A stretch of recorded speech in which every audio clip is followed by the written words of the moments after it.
근데 이 마지막 이 코믹스 내용을 보면 이 데드풀이 시린에게 너를 좋아해가 아니라 너는 나를 좋아해라고 지금 얘기를 하고 있거든요. 또 이게 어떤 약간의 플래그가 아닌가라는 생각이 들어요. 왠지 또 차일 것 같은 그런 느낌.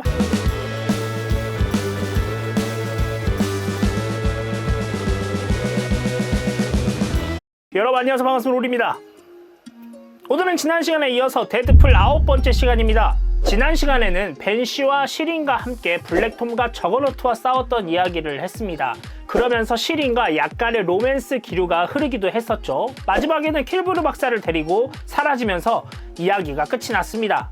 오늘 이야기는 저번 영상 마지막에 킬브루 박사가 등장을 했던 것처럼 이 킬브루 박사와 있었던 잠깐의 에피소드와 함께, 그리고 지난 시간에 나왔던 시린과 다시 한 번 더 엮이는 이야기를 가지고 왔습니다. 그럼 바로 데드풀 9번째 시간 시작해 보도록 하겠습니다. 같이 가볼까요? 가자!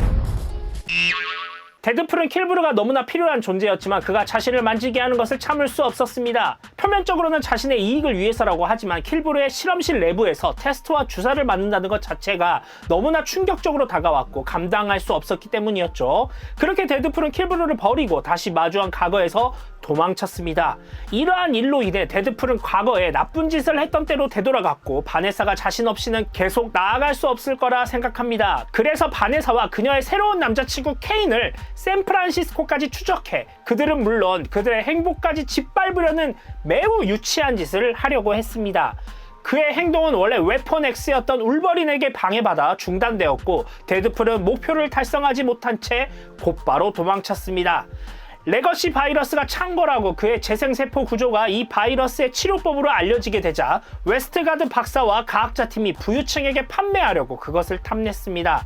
슬레이백이 그들과 협력하며 데드풀을 납치했고 데드풀은 실험을 받게 됩니다. 하지만 데드풀은 울버린과 이미 레거시 바이러스에 감염되어 있던 매버릭에 의해 풀려날 수 있었죠. 그리고 이어진 쉴드의 습격으로 웨스트가드는 무너졌고 데드풀은 아무런 감사 인사도 없이 사라져버렸습니다. 하지만 며칠이 지나고 익명으로 자비에르 맨션에 혈액과 세포 샘플이 도착을 했죠. 비록 그의 유전자 코드가 궁극적으로 레거시 바이러스의 치료법은 아닌 것으로 밝혀졌지만 이번 일로 인해 데드풀은 자신이 필요할 때 기꺼이 옳은 일을 할 것임을 증명을 했습니다. 와이즈먼 정신이상 범죄 연구소에서 정체를 숨기고 있던 시린은 케이블과 연락이 끊긴 것을 이상하게 여기고 있었습니다. 그래서 그녀는 데드풀에게 연락을 해서 여기서 벗어날 수 있게 도와달라고 요청을 하죠. 데드풀은 도움을 주기 위해 그곳에 도착했지만 와이즈먼 박사와 환자들을 사로잡은 게임 마스터에게 두 사람 모두 방심해서 허를 찔리고 맙니다. 시린은 데드풀이나 분쟁에 대한 기억이 완전히 사라졌고 집으로 돌아갔습니다. 그리고 게임 마스터는 데드풀을 자신의 놀이거리로 삼았죠. 몇 주가 지나서야 시린은 게임 마스터에게서 벗어났고 데드풀을 기억해냈습니다. 시린과 셔터스타는 그를 구하기 위해 와이즈먼 연구소로 돌아갔고요. 이미 약해질 대로 약해진 데드풀의 정신은 게임 마스터에 의해 거의 깨지기 직전이었습니다. 그리고 그는 시린이 처음에 도착했을 때 그를 죽여달라고 요청을 하죠. 하지만 시린은 데드풀이 스스로 이겨내도록 도왔고 그녀는 게임 마스터의 소나기에서 데드풀을 구해냈습니다.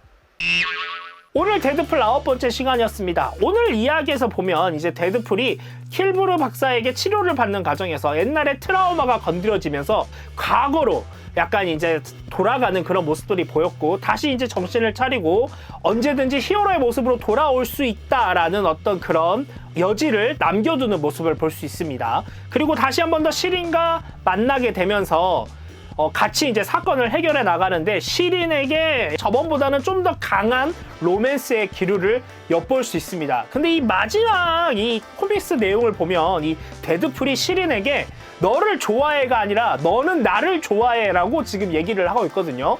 또 이게 어떤 약간의 플래그가 아닌가라는 생각이 들어요. 왠지 또 차일 것 같은 그런 느낌. 하지만 이 시린과 계속 앞으로 어떤 이야기들이 계속 이어지지 않을까라는 생각은 듭니다. 영화 데드풀과 울버린에 대한 이야기를 해보려고 하는데요. 갑작스러운 소식이 전해졌어요. 바로 헐크가 등장할 가능성이 매우 높다라는 이야기예요. 그런데 제가 생각했을 때 이 헐크가 메인 어떤 스토리의 어떤 캐릭터로 등장을 한다기보다는 약간 카메오로 등장을 하지 않을까 이런 생각이 듭니다. 그리고 제가 또 생각을 해보니까 헐크풀이라는 캐릭터가 또 존재를 하거든요. 이 헐크풀이 또 등장하지 않을까. 마크 러팔로가 연기한 브루스 배너 박사가 등장한다기보다는 약간 이 헐크풀, 변종 헐크가 등장할 가능성이 높지 않나라는 생각이 듭니다. 물론 마크 러팔로가 연기하는 브루스 배너가 등장할 수 있는 확률도 물론 있지만 사실 타임라인이 여러 가지가 있다 보니까 우리가 알고 있는 그 마크 러팔로가 연기하는 브루스 배너가 등장할 가능성이 굉장히 낮지 않을까라는 생각이 들고요. 뭐 어쨌든 간에 헐크가 이제 등장을 함으로써 좀 새로운 어떤 그림을 보여주지 않을까 이런 예상을 하게 되는 것 같습니다. 또 어떻게 보면 등장 안 할 수도 있으니까. 그런데 어쨌든 간에 가까운 미래에 헐크와 데드풀은 만나게 될 가능성이 매우 높다. 기존의 이제 어벤져스 멤버들이 대부분 지금 죽거나 메인 스토리에서 이제 등장하지 않을 가능성이 높다 보니까 그 중에서도 그나마 헐크나 닥터 스트레인지나 그리고 토르 같은 경우는 여전히 지금 MCU에 등장을 하고 있기 때문에 이 데드풀이 MCU에 오게 된 이상 헐크나 토르 그리고 닥터 스트레인지와 만날 확률이 굉장히 높다고 판단되어지거든요. 그래서 앞으로 좀 더 가까운 시간대에 헐크랑 데드풀은 만날 가능성이 높다고 여겨집니다. 이제 얼마 전에 40분짜리 영상이 공개가 됐다고 제가 이제 영화 관계자들한테 이야기를 들었어요. 제가 사실 조금 더 노력하면 그 어떤 이야기인지 들을 수 있을 것 같은데 저는 귀 닫겠습니다. 7월 24일날 아이맥스에 가서 저는 꼭 이 데드풀과 울버린을 보도록 하겠습니다.